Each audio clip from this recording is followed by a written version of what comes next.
त्रयी त्रिवर्गनिलय त्रिस्था त्रिपुरमालिनी निरामया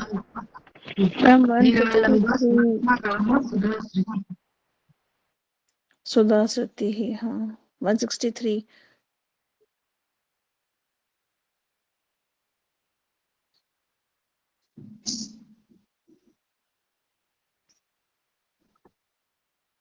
एक बार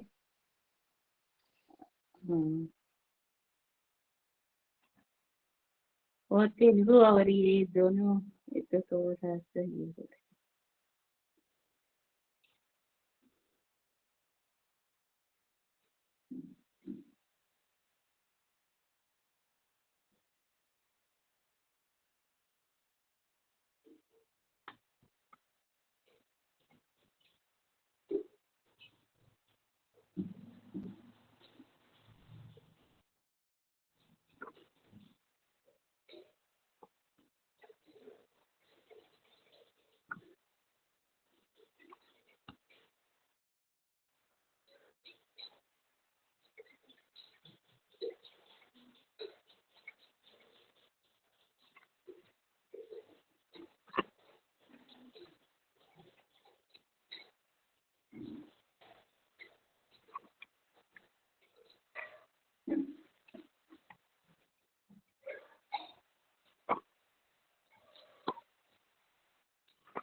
त्रयी त्रिवर्गनिलय स्वात्माराम सुधा श्रुति।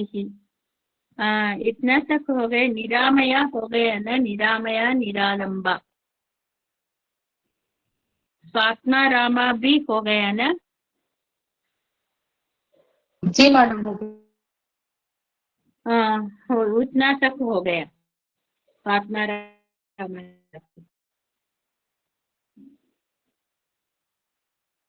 वो स्वात्मारामा मतलब वो अंतर्मुख में होते हैं, इसको स्वात्मारामा। स्वा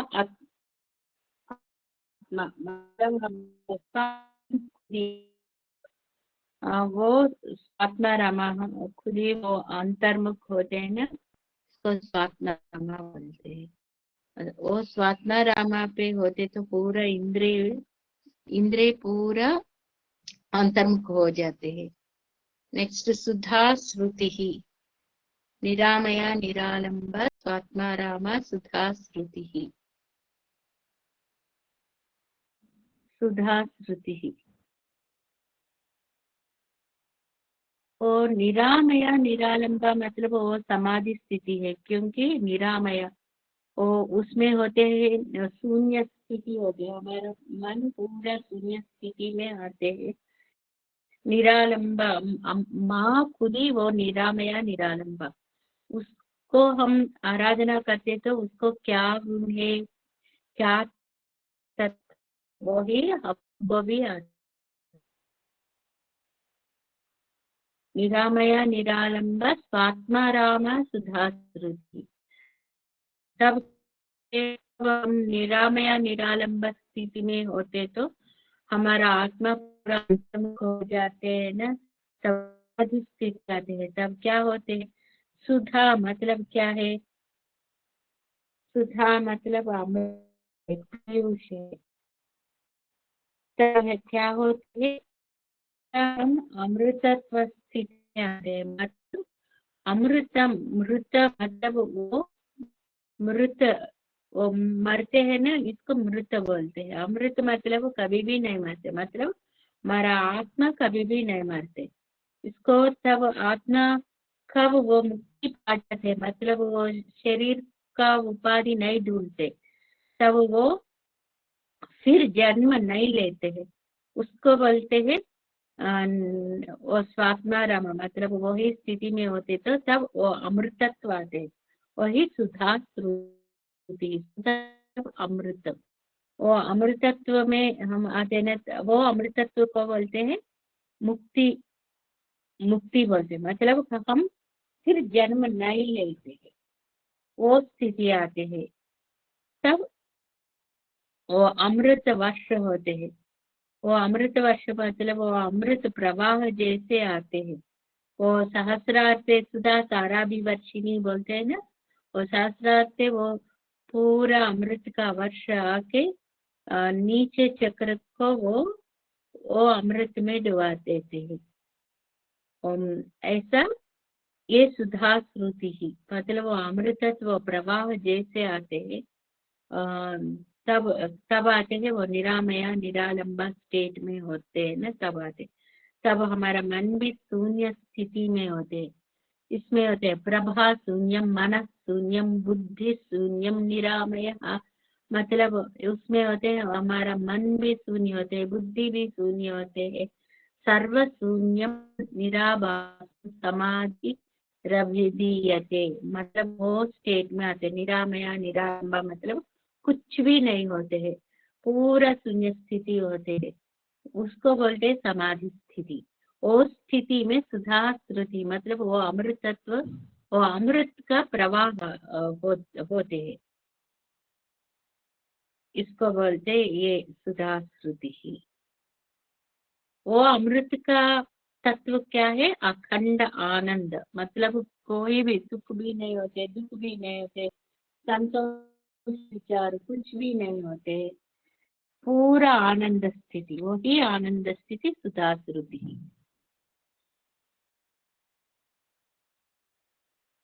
संसार पंक निर्मग्न समुद्धरण पंडिता, संसार पंक निर्मग्न समुद्धरण पंडिता, संसार एक पंख जैसे, मतलब वो पंख मतलब क्या है,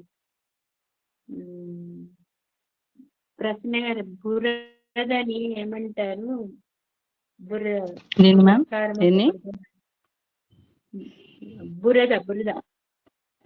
Burada అంటే okay, like this completely muddy water in which or we say that this samsara takes one person into a kind of mixed with clay, that mud becomes a kind where one cannot come out of it, sometimes stuck, no, that becomes very severe, very dangerous thing, that it only takes the person inside and inside, and where even if wanting to come out from that also the person cannot come out from that. That is what do we call that? क्या बोलते हैं आप ये हिंदी में उसको? Ma'am Hindi में उसको दलदल बोलते हैं, दलदल, दलदल में फंस जाना। हाँ, में बोलते पंख, मतलब वो मड, पूरा मड ऐसा होते हैं ना, वो वाटर पे मिक्स होके, वो हमारा संसार भी ऐसा है, संसार, इसलिए संसार को संसार पंख, संसार ऐसा पंख जैसे होते, पंख में वो दल दल आप बोले ना, वो ही है, वो मड होते हैं ना, और कभी कभी है पिग, वो मड पे जाके वो बाहर आते तो उसमें हम अच्छे पानी डालते तो भी वो फिर वो उसमें हो जाते भी ऐसे है। मैडम ठीक से मुझे सुनाई नहीं दे रहा है। हाँ मैडम, आपका आवाज ठीक से नहीं आ रही है। हाँ, कट के आ रही है। एक बार में कट होके फिर ज्वाइन हो जाओ। Yes ma'am.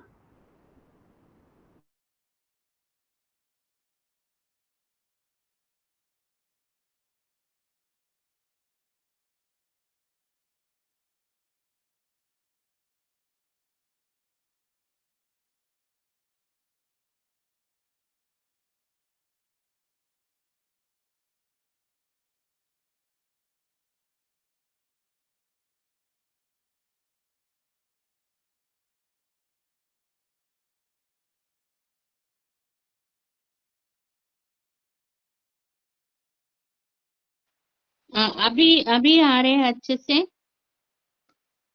हाँ, अभी अच्छे से आ रहे हैं। जी मैडम आ रहे। वो संसार ऐसे होते हैं, वो पंख पंख मतलब वो पंख, मतलब वो मड होते हैं ना, वो दलदले होते हैं, वो ऐसा, वो उसको ऐसा, इसको पंख बोलते हैं, संस्कृत में पंख बोलते हैं।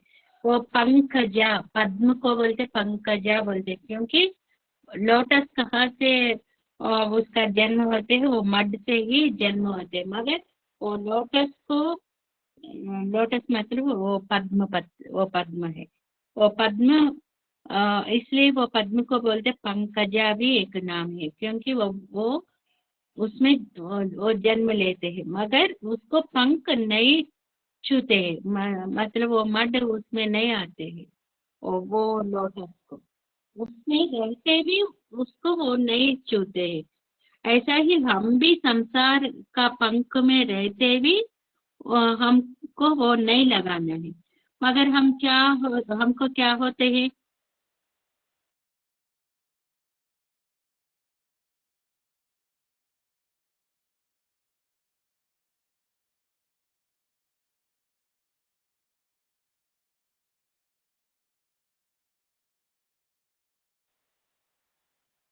और संसार में हम क्या, हमको क्या स्थिति होते हैं, हम संसार में पूरा डूबते हैं, मतलब और संसार का मड पे हम पूरा डूबते हैं।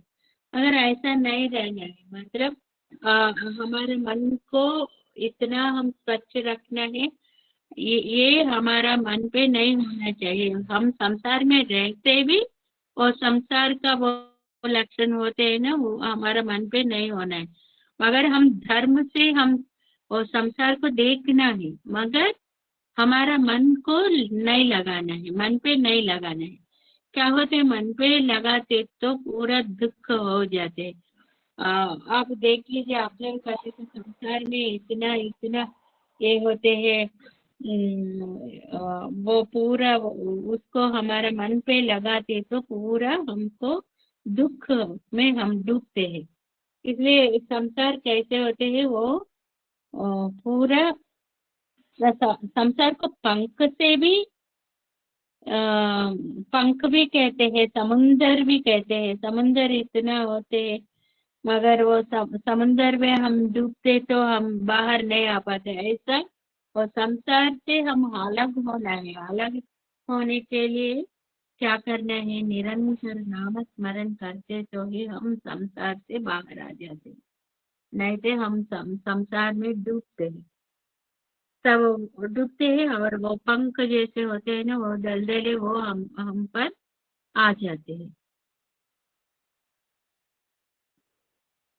वो पंख, इसलिए वो संसार पंख निर्मग्न है, उसमें हम पूरा उसमें रहते हैं, मगर उससे हम बाहर आना है। माँ खुद ही वो संसार पंख निर्मग्न, मतलब वो संसार को वो सृष्टि करते हैं, मगर वो उसमें वो नहीं रहते हैं। वो क्या करते हैं, वो साक्षी जैसे देखते हैं, मगर वो उसमें डूबते नहीं है। ऐसा ही हम भी माँ के जैसे हम भी ऐसा नहीं डूबना चाहिए। इसलिए हमारे शरीर को शरीर मतलब विग्रह होते हैं ना, भगवान और भगवती का माँ का विग्रह मनुष्य का शरीर जैसे ही बनाते हैं, क्योंकि उसमें सब कुछ मन होते हैं, आत्मा होते हैं और षट चक्र होते हैं। और क्योंकि वो शरीर पे, मानव शरीर पे स्पाइनल कॉर्ड स्ट्राइटली होते हैं ना, ऐसा। इसलिए वो शरीर के जैसे भगवान का भी मूर्ति बना के टेम्पल्स और उसमें रख के पूजा करते। इसलिए हम क्या समझना है, भगवान हमारे जैसे ही होते हैं, मतलब हम उसके जैसे बनना है। मतलब वो ये शरीर को मतलब शरीर में हमारा अंदर का तत्व गुण होते हैं ना, वो उसको भगवान जैसा बनाने के लिए हम साधना करना है। तब क्या होते हैं, हम खुद ही भगवान मतलब भगवान हमारा अंदर रहते हैं, और तब हमारा आत्मा ये भगवान से, तो हम खुद ही भगवान हो जाते। इसलिए सभी में भगवान का रूप होते हैं, मगर हम कैसे देखते हैं वैसे ही दिखते हैं। इसलिए हम क्या करना है, सभी जीवराशियों में हम भगवान का ही रूप देखना है, सब पूरा सर्व जगत पूरा भगवान का ही होता है, ऐसा देखना हम प्रैक्टिस करना है। वही यज्ञ प्रिय, यज्ञ प्रिय मतलब वो यज्ञ हम बाहर का यज्ञ करते, मतलब चंडी याग, रुद्र याग, गणपति होम ये करते हैं बाहर, मगर अंतर మేడం ఇది కంప్లీట్ అయిపోయింది. సారీ, సంసార పంక నిర్మగ్న సముద్ధరణ పండిత కంప్లీట్ అయిందా అది? समुद्धरण पंडिता वो बोल रहे, वो समुद्धरण पंडिता मतलब हम खुद को उद्धार करना है, मतलब माँ ऐसे साक्षी बन के देख के हमको उद्धार करते हैं। समुद्धरण पंडित, पंडिता मतलब इधर पंडित का लक्षण क्या है? ज्ञान, और ज्ञान से ही हमको उद्धार हो जाते हैं। समुद्धरण मतलब हमको वो ज्ञान के वजह से ही उद्धार होते हैं। कैसे उद्धार होते हैं? वो संसार एक समुद्र जैसे होते हैं, एक पंख जैसे होते हैं, उससे हमको निकालते हैं। उद्धार मतलब वो संसार का समुद्र से माँ हमको उद्धार करते हैं, तब उद्धार करते हैं। हमारा अंदर ज्ञान का प्रकाश आते तो तब हम उद्धार हो जाते हैं। यही समुद्धरण पंडिता। यज्ञ प्रिया, यज्ञ प्रिया मतलब क्या होते हैं? बहिर्याग होते हैं, वो बहिर्याग में बाहर का यज्ञ, वो सभी होम हवन करते हैं ना, ऐसा ही हमारा अंदर होना है। मगर ये सभी यज्ञ हम बाहर करते हैं, वो भी माँ को पसंद है, मगर हमारा अंतर्याग मतलब हम करते हैं ना, मतलब सोहम मतलब हम कोई भी नामस्मरण और मंत्र जाप करते तो वो हम श्वास को पकड़ के श्वास को अंदर लेने के वक्त, सो करके बाहर में छोड़ने के वक्त हम करते हैं ना, तब वो सो हम श्वास अंदर जाते बाहर जाते, मगर बाहर आते हैं ना, वो दोनों के बीच में एक टाइम गैप आते हैं, तब वो क्या होते हैं? दोनों एक क्षण के लिए मिलते हैं ना, तब उधर क्या होते हैं? एक शक्ति जनित होते हैं, वही अंतर्याग। हम क्या करना है? अंतर्याग करना है, मतलब हम नाम स्मरण और मंत्र जाप इतना ज्यादा करते हैं, तब हमारा अंदर को अंतर्याग। ओ माँ बोलते मैं ही क्रतु है, मतलब है मैं ही स्वाहा है, मैं स्वाहा हूँ, ऐसा बोलते। स्वाहा, स्वधा, मति, मेधा, स्मृति, धृति ही ऐसा नाम आते हैं ना, मतलब वही। आप देखा होगा हवन के समय में स्वाहा स्वाहा करके उसमें वो हवन द्रव्य, होम द्रव्य डालते हैं, घी डालते हैं, कुछ होम द्रव्य उसमें डालते हैं वो स्वाहा करके। ऐसा माँ खुद ही वो स्वाहा रूप है, स्वधा रूप है, इसलिए इसको यज्ञ प्रिया बोलते, मतलब वो यज्ञ प्रिया, उसको यज्ञ पसंद है, वो बाहर का या अंदर का। अंदर में हम जप और नाम स्मरण वो करते हैं ना, जाप, वो सभी वो माँ को पसंद है। वो अंतर्याग और बहिर्याग दोनों माँ को पसंद है, इसलिए यज्ञ प्रिया बोलते हैं। और यज्ञ कर्त्री, वो यज्ञ कर्त्री, वो यज्ञ करवाते हैं। आप देख लीजिए, यज्ञ करते हैं ना, उसको क्या बोलते हैं? सोमयाजी बोलते हैं। आप सुना है सोमयाजी?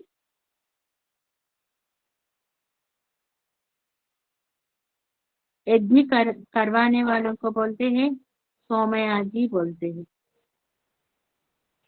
और सोमयाजी को पत्नी को बोलते हैं सोमी देवी बोलते हैं।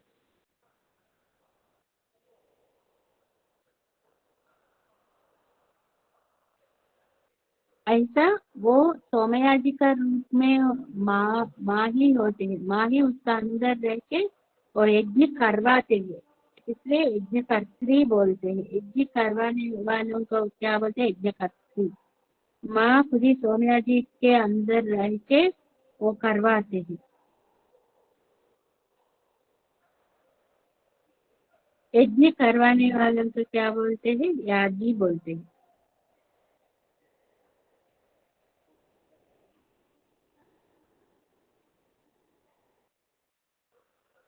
मैं सुना है, मैं सुना है इराक में एक ग्रुप है, वो ग्रुप को बोलते हैं याजिदी बोलते हैं।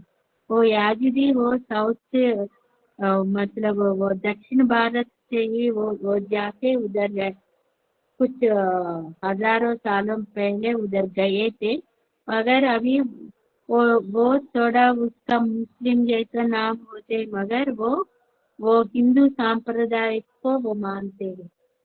मगर उधर वो मुस्लिम उसको ज्यादा वो ग्रुप में ज्यादा लोग को मरा दिया है। अभी अभी वो उधर एक ग्रुप है ऐसा वाला, ये अभी दुनिया को पता रही है।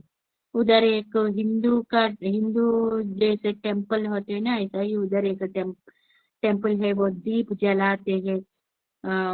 वो टेम्पल पे वो इतना हजारों सालों का टेम्पल है, मगर उधर एक ये भी है, वो साड़ी पहन के वो दीप जलाने वाले एक शिल्प भी उधर है। उधर कार्तिकेय और कार्तिकेय का वाहन वो मोर होते हैं ना, वो पूजा करते हैं, दीप भी जलाते हैं। अभी ये ग्रुप वो इराक में है, इतने हजारों सालों से उधर है। वो पुराणों में आते हैं कुमार खंड। वो कुमार खंड कहाँ है? वो अभी इराक में है ना, उसको ही वो पुराणों में कहते हैं कुमार खंड। ऐसा वो हमारा सनातन सभी विश्व में फैला हुआ है, मगर वो क्या हो गए बीच में, ऐसा ऐसा रिलीजियन आके वो उसको थोड़ा सा दबाए, मगर फ्यूचर में वही आते हैं। ये याजी याजी मतलब ये ग्रुप को भी नाम है याजिदी। मतलब वो इधर से जाके उधर वो साधना किया है, सिद्धि कुछ सिद्धियों ने उधर जाके वो ऐसा एक ग्रुप को डेवलप किया है।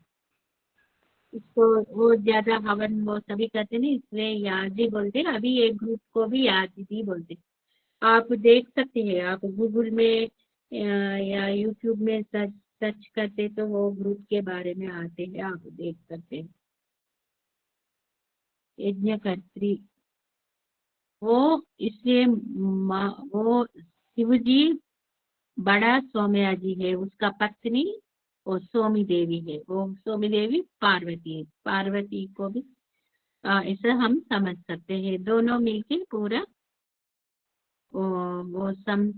पूरा संसार पूरा विश्व में ऐसा यज्ञ कर रहे, इसलिए ये यज्ञकर्त्री। परमात्मा याजी है, वो यज्ञकर्त्री है, माँ यज्ञकर्त्री है। वही इसको बोल सकते, सोमी देवी भी हम बोल सकते। हम बाहर का यज्ञ करवाने वालों को बोलते सोमया जी बोलते। ऐसा ही शिव जी बड़ा सोमया जी है, ऐसा हम समझ सकते हैं। यजमान स्वरूपनी, यजमानी मतलब किसको हम यजमानी बोलते हैं?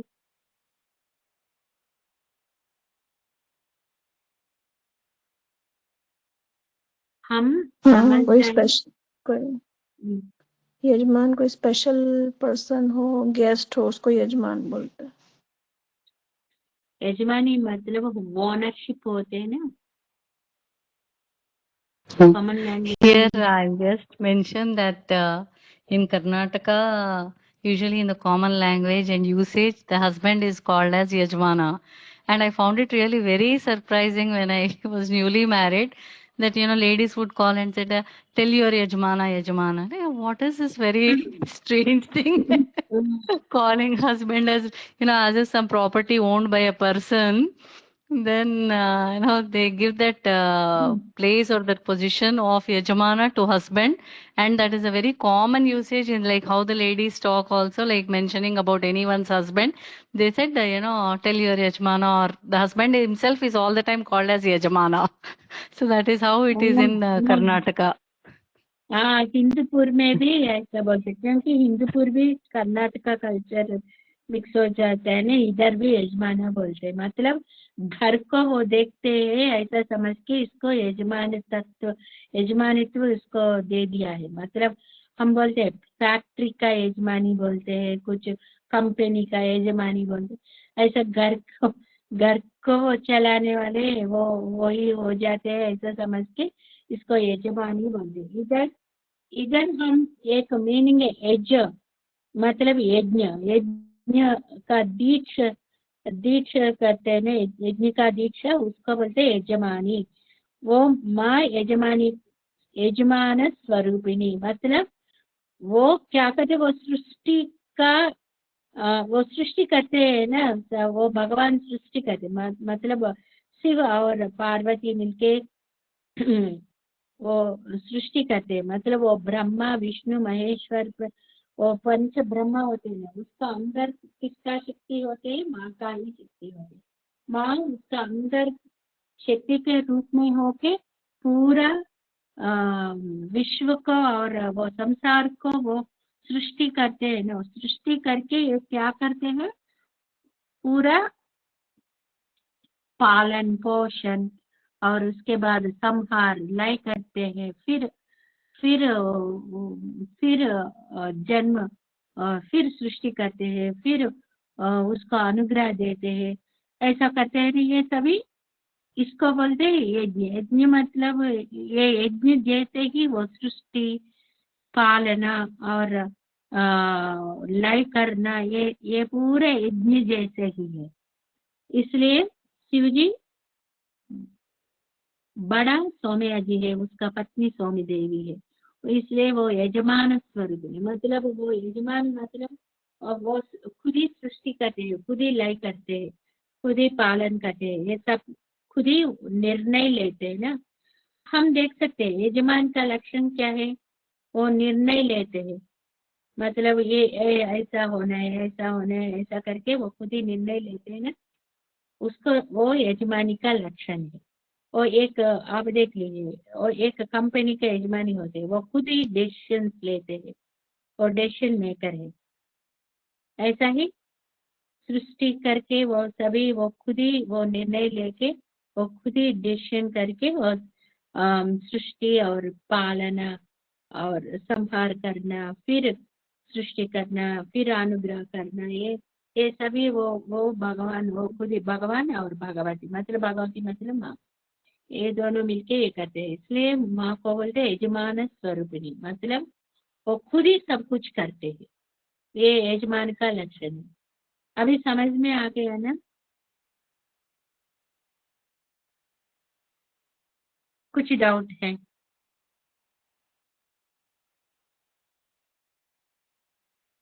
समझ में आ गया? हाँ जी मैम।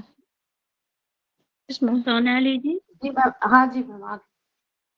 हाँ, यजमान का लक्षण क्या होते हैं? यजमान का तत्व खुद ही डिसीजन लेते हैं ना, वो खुद ही डिसीजन लेके वो कैसे कहते हैं, वो ऐसा दूसरे वाले होते हैं ना, वो ऐसा पालन करते हैं, मतलब यजमान को मानते हैं। यजमानी क्या बोलते हैं वही करते हैं सभी ने। ऐसा ही माँ खुद ही वो यजमान स्वरूपिणी, वो खुद ही ऐसा डिसीजन लेते हैं कि क्या करना है। हम आप देख लीजिए, वो यजमानी का तत्व है। सब माँ देखते ही, वो देख के हमको 9 साक्षियों को वो बनाया। 9 साक्षियाँ कौन है, मतलब 9 विटनेसेस, वो माँ उसको बना के वो बोले सभी जीव राशियों का कर्म को ऑब्जर्व कर लीजिए, ऐसा करके 9 साक्षियों को बनाया है। वो 9 साक्षियां वो देख के माँ को बताते हैं। वो 9 साक्षियां कौन थे? पंचभूत वो 5 है, और यम और काल वो दोनों 7 हो गए, चंद्र और सूर्य। और वो 9 मिलके हमको देखते हैं, सभी जीवराशियों को वो ऑब्जर्व करते हैं, वो क्या कर रहे हैं, कौन सा कर्म कर रहे हैं, वो पूरा देख के वो माँ को बताते। माँ सब वो क्या होते हैं, हमारा कर्म से ही हमको दूसरा जन्म देते हैं, तब हम अनुभव करते हैं वो सुख या दुख, संतोष, विचार, जय अपजय, तो सभी हमको अनुभव में आते हैं। हमारा कर्म कैसे करते हैं, वो कर्म से ही हमारा जीवन को वो बनाते हैं। इसलिए हमारा जीवन हमारा हाथ में नहीं है, किसके हाथ में है? माँ का हाथ में है। माँ, क्योंकि माँ यजमान है, वो यजमान स्वरूप ही नहीं है। वो क्या चाहते हैं ऐसा ही हम हो जाते हैं। हम समझते हैं हमको कोई नहीं ऑब्जर्व कर रहे हैं, ऐसा करके हम क्या करते हैं, कुछ गलत काम भी करते हैं, ऐसा करते, मगर वो हमको साक्षी के रूप में ऑब्जर्व करने के लिए वो 9 साक्षियों को रखा है। वो पंचभूत है। पंचभूत बाहर में भी है, हमारे शरीर में भी है। वो हमारा थॉट्स को ऑब्जर्व करते हैं, हम क्या क्या कर रहे हैं, वो सब कुछ वो ऑब्जर्व करते हैं। और पूरा दिन पे सूर्य होते हैं, पूरा रात में चंद्र होते हैं, वो भी हम दिन का कर्म और रात का कर्म को वो ऑब्जर्व करते हैं। और काल मतलब टाइम, समय, वो भी हम एक एक क्षण में हम क्या कर रहे हैं, वो काल ऑब्जर्व करते हैं। वो काल का स्वरूप काली और काल भैरव, वो काल का एक स्वरूप है। और होता है यम धर्मराज भी वो सब कुछ वो ऑब्जर्व करके वो कर्म, हम क्या कर्म कर रहे हैं, वो कर्म से ही हमको शिक्षा देते हैं। वो सभी 9 साक्षियों को माँ ही रख लिया है, रखे वो पूरा हमको वो कर्म से ही हमको सुख दुख वो सभी देते हैं। इसलिए वो यजमान स्वरूपिणी, मतलब वो खुद ही वो ऑब्जर्व करके खुद ही सब कुछ करके हमको ये देते हैं। इसलिए हमारा जीवन, हमारा सब कुछ हमारे हाथ में नहीं है। इसलिए हम कभी कभी क्या होते हैं, हम ये चाहते हैं और ये दूसरा हो जाते हैं। हम कुछ चाहते तो वो ऐसा नहीं होते, वो दूसरा हो जाते हैं, क्योंकि हमारा पूरा जीवन उसके हाथ में है, हमारा हाथ में नहीं है। वो क्या चाहते वो ऐसा ही हो जाते हैं। इसलिए वो खुद ही यजमान स्वरूपिणी। अभी समझ में आ गया?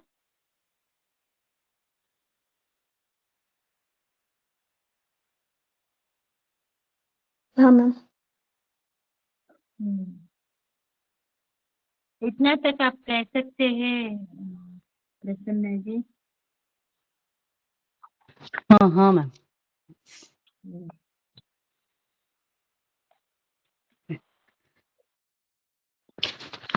One minute.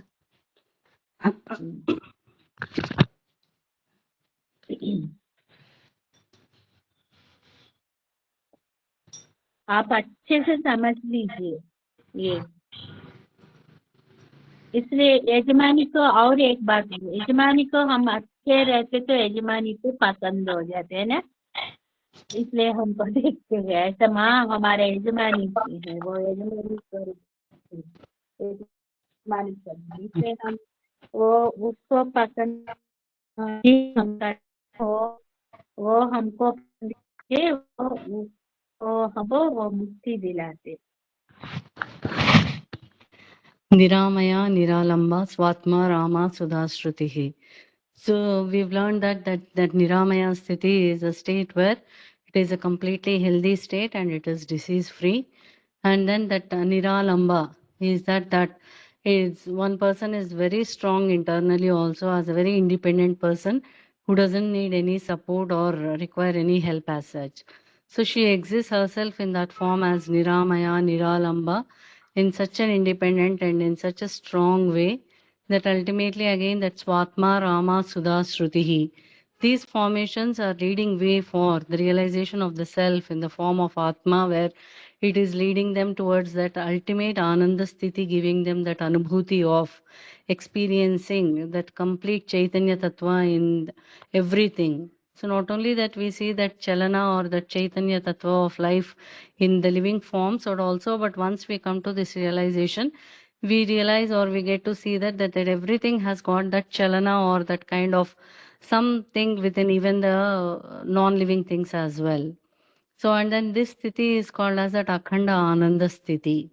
And for that reason, goddess is known as Swatma Rama, like realizing that own self and elevating it to a completely Ananda sthiti, taking oneself towards that particular way, becoming very strong within himself with one own strength, and then reaching that state. Ultimately these are all connected, like ma'am had previously told us that she's called as Tripura Malini, so like in the previous nama. So like even this, that Niramaya, being disease free, leads to a person to become really very strong, both internally, physically, as well as mentally also. And once attaining that stage, if the person is taking the right path of turning inwards and taking the journey of self realization, that is creating that ultimate Ananda Sthiti as Swatma Rama, Sudhastrutihi. So this Sudhastruti also is interconnected to many of the previous namas, where it says that complete that Amrita Tattva, which is the whole of that attainment, which where a person is enlightened, that is where from the Sahasrara Chakra that Amrita flows as in the form of that Sudhastrutihi, like as if it is immersing that person in that Ananda Tattva. If it has to happen, it is only on the activation of this Sahasrara Chakra, which happens only where that Shiva Shakti Kerupini, both of them, Shiva and Shakti, are in the combined form, or like are the one and they're not different, but they are the only one there existing as such, which leads or takes the person to understand, to attain that activation of Sahasrara Chakra, which gives them that flow of Amrita from there, as if like it is immersing oneself in that Amrita, which is, as we know, that which has no death and taking towards a path towards Mukti and Moksha Marga. So once on attaining that this person or that particular creature does not have a rebirth again, where it is the ultimate mukti, moksha for that particular jiva. So that is why she is called as Niramaya, Niralamba, Swatma Rama, Sudhastrutihi. So and Samsara Panka Nirmagna Samuddarana Pandita. So as we know that in previous many of the namas also it is told that like how as the lotus grows in that muddy water, in that completely lot of things which are contaminating it and which appears to be a whole lot of dirt and all that, but how it grows into a very beautiful form of a flower, which is the very which is desired by all the gods, and also that where goddess is very fond of that lotus flower. So like that, despite being in that samsara tattva, like all the people should also see that they keep themselves to attain this path of moksha or mukti, that this is the only way to have a detachment also in that complete attachment as such. So once this realization comes, one would be able to commit or do their duties in a very sincere way. And why it is told that this detachment is required is that so that to get out of the sadness which this samsara brings. So not only that this growth of that samsara or that kind of things which all of us have has got lot of things on a day-to-day basis which will take us through the ups and downs, and the normal flow of itself is like that. So to run through it in a very smooth way or in a functional way is to see to it that we give it the highest commitment and do the responsibilities in the fullest to the fullest extent, but also to see to it that we have our own time where we are detached from all the things which are again taking us towards that kind of the detachment which is compared to the growth of a lotus flower which still grows in the muddy water. Otherwise, we have seen, it's our own experience also, that before this, like how much ever or whatsoever we are doing it in a very sincere way and all that, still ultimately there's a kind of dissatisfaction and that kind of sorrow which is completely taking the person low. So to get out of it, that this is the way one needs to align themselves, or to see to it that this is not The only thing where they have to divert whole of their energy as such, but do their duties in a very defined form, but still see to it that they have the sadhana of the goddess, so that she gives them this separate platform to keep themselves free from the rest of these difficulties, or to be away from the sorrows. So otherwise it's pulling people into it. Unknowingly only it is drawing them towards that, so that which is again like one mala only, from the slightest level or the minimal level to the highest level of a depression, it is pulling off a person which might not, where people might not be able to express itself also or seek any help in any form. So that is how people are losing a track of this whole of this, having any happiness in the family, or they're completely getting into the whole lot of depressions which we are seeing as leading to the mental awareness or mental unhealthiness of people, every single person, of course. So to be independent, strong, and to make the oneself free from all these kind of samsara related situations, goddess is the one on doing a sadhana or giving them the path. Once taking through this in a very sincere way, she makes them that, in that she is relieving them out of it, and for that she is giving them the jnana to come out of it, and that is samuddarana pandita, samsara panka nirmagna. However they are into it, still despite that, once they are into a sadhana of the goddess, she is relieving them of that particular bonding into it, and then giving them that relief from it, as in that case of samuddarana pandita, on giving them or attaining, giving them that jnana, so that to be happy still in spite of being in that samsara as such. For that reason she is called as samsara panka nirmagna samuddarana pandita. Yajna Priya, Yajna Kartri, Yajamana Swarupini. So as we know that the whole of the yajnas and yagas have come as from the creation of the goddess itself. So in the initial stages, or to do something in a very pleasing way, that the yajnas are done to get out of difficulties or to relieve anything. Even gods also performed it so as to please goddess. Ultimately, like if their desire or if their difficulties had to be sorted out, it was that they would perform the yajnas and yagas. So because they did it so as to please her. So that very term name gives us that understanding as Yajna Priya. She loves to that the yajnas be performed for her. And then that is not only that the yajna which is done in the physical form by the rishis, and like as we also have taken it down the line, but also that this yajna is something which we also need to do it internally all the time, despite doing the rest other things on the physical side. So that is called as that antaryagam. So this antaryagam, if it is to be simplified in the most simpler form, is nothing but soham again.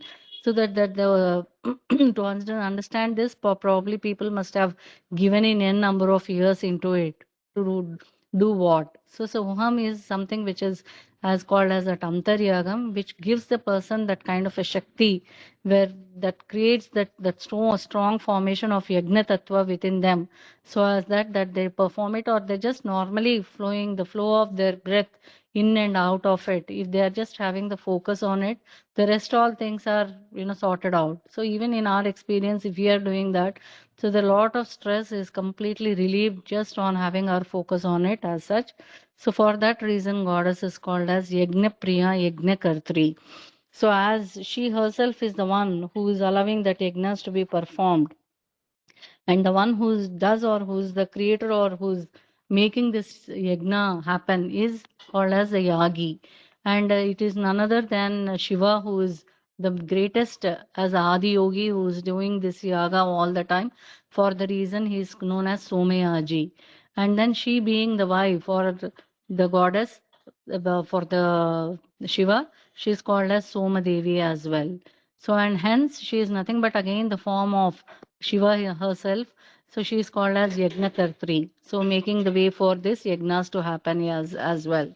And Yajamana Swarupini. Yajamana is the one who is the owner of owning anything whole and soul completely. So as we know that everything without Shiva's Agna, that not even that anything moves in the whole of the universe. So he is the owner of the whole of it. So and then she is the form of himself as such, where we understand that they are not both separate or different, but she herself is his own form. So she is reflecting herself in that as another way in which we are calling her as Yajamana Swarupini, the one who is allowing this yagnas to happen, and the Shiva who is doing as a Somayaji, like the complete whole and soul giver of this yagnas to happen on this earth as well. And she being herself as Yagna Priya, Yagna Kartri, Yajamana Swarupini. So this is what is the goddess self, where she herself is making everything flow in this particular way. And as we also related that some of the basic things which are happening with the normal functional way, we see that reasoning out is not the right thing. That it is to happen, it is happening is a kind of way we need to take in, so that the rest all things still flow in a very easy and smooth way as per her desire.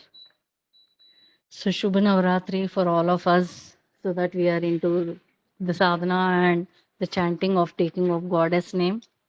Ma'am.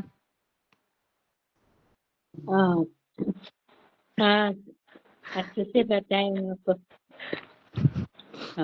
आज से हम फिर अच्छे से हम साधना करते हैं। माँ का ब्लेसिंग्स हम पर हम हमारा ऊपर हमेशा रहते हैं, इसलिए हम इधर बैठ के हम ये कर रहे हैं। माँ का ही अनुग्रह हमारा ऊपर है, इसलिए हम ऐसा बैठ के उसका तत्व समझने के लिए हमको वो अवकाश दिया है। हमारा जीवन भी इतना मतलब कष्ट से नहीं गुजरते हैं। आप देख सकते तो हम कब से ये शुरू किया है, तब से हमारा जीवन मतलब वो लाइफ भी इजी हो गया। आप ऑब्जर्व किया है, पहले से इजी हो गया लगता है। Yes ma'am.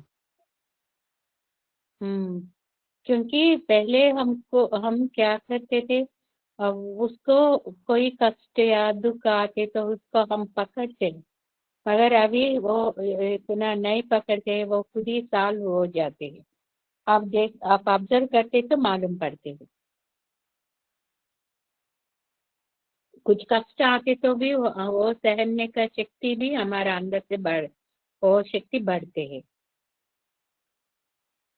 आज से वो नवरात्रि शुरू हो गया। हम अच्छे से ललिता सहस्त्रनाम सुबह और शाम को पढ़ेंगे। और मैं पालवंचा जा रहे हैं ना, उधर भी वो चंडी होम और ललिता होम हो जाते हैं ना, तब सबका गोत्र नाम उस पे वो करके वो पूजा करते हैं। इसलिए आप सभी आपका गोत्र नाम हमको मैसेज डाल दीजिए, वो व्हाट्सएप में जाते हैं ना, तब उधर उसको कह के वो पंडित जी को कह के वो पूजा के समय वो गोत्र नाम वो माँ को बताते हैं। वो यज्ञ का टाइम में मतलब वो चंडी याग और ललिता होम के टाइम में भी वो बताते हैं। हरिओम। श्री मात्रे नमः। ओम उमाये नमः, उमाये नमः, उमाये नमः, उमाये नमः। नमः शिवाय, नमः शिवाय, नमः शिवाय, नमः शिवाय, नमः शिवाय। ओम पूर्णमदः पूर्णमिदं पूर्णात् पूर्णमुदच्यते पूर्णस्य पूर्णमादाय पूर्णमेवावशिष्यते। ओम शांति शांति शांतिः। असतो मा सद्गमय, तमसो मा ज्योतिर्गमय, मृत्योर्मा अमृतंगमय। ओम शांति शांति शांतिः। समस्तलोकाः सुखिनो भवन्तु, समस्तलोकाः सुखिनो भवन्तु, समस्तलोकाः सुखिनो भवन्तु। ओम शांति शांति शांतिः। हरि ओम श्रीमात्रे Arvinda नमः। ma'am, just one request. మనకి ఈ రోజు we worship her in the form of Shailaputri కదా. అలా చెప్తారు కొంతమంది, బాలా త్రిపుర సుందరి. These 9 days అది ఒకసారి పెట్టగలుగుతారా? If you can give us. నేను పెడతాను. నాకు పాల్వంచరే పాంప్లెట్ ఉంది, అది నేను ఫార్వర్డ్ చేస్తాను. Okay okay. ఏ రోజు ఓకే మ్యామ్, థ్యాంక్ యూ. అది ఇవాళైతే Bala Tripura. Tripura Sundari. Okay okay okay madam, thank you. Hari Om. సరే. హరి ఓం మ్యామ్. హరి ఓం. హరి ఓం మ్యామ్. మాత్రమే